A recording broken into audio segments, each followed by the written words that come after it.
Bonjour frères et sœurs dans le Seigneur, c'est votre frère Michel Abraham. Tout à l'heure, quelqu'un dans mon entourage écoutait une interview à propos du nouveau pape et un prêtre, ancien franc-maçon soi-disant, mais qu'il l'est toujours, c'est une évidence quand on écoute ses propos, venait nous parler aussi du discours de Macron dernièrement dans une loge et venait nous faire les différences entre les différentes loges, machin, mais les loges, c'est des loges maçonniques. Et à un moment donné, on lui demande qu'est-ce qu'il faut pour entrer dans cette loge. Il dit d'abord croire en Dieu. Non, mais de qui se moque-t-on? La franc-maçonnerie est luciférienne. Le 33e grade, c'est glorification de Satan.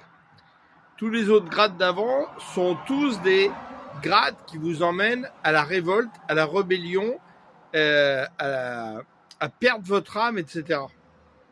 De qui se moque-t-on?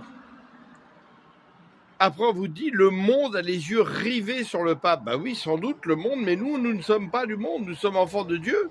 Donc franchement, je vais vous dire, on s'en fout de votre pape. C'est un truc des hommes. Vous cherchez quelqu'un qui va vous conduire, mais cherchez pas un pape.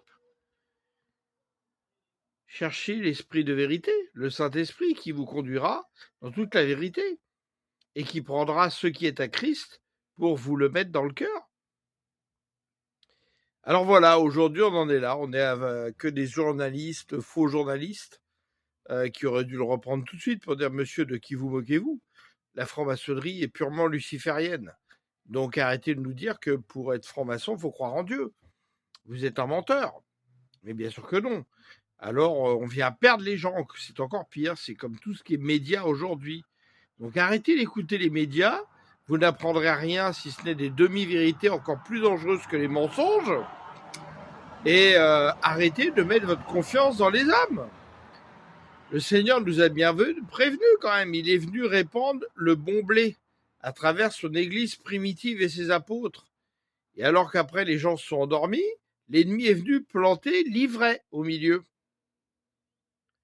Mais le Seigneur peut vous guérir de l'ivraie, même si vous avez été dans une église pourrie qui s'appelle catholique, évangélique, je sais pas quoi, avec tous les noms de petits oiseaux que les hommes ont inventés.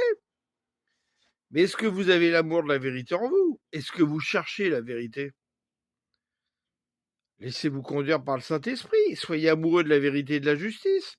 Le Saint-Esprit va vous alimenter. Et le Seigneur vous guérira. Il fera même partir l'ivraie qui est en vous. Quand c'est qu'on va devenir des adultes en Christ?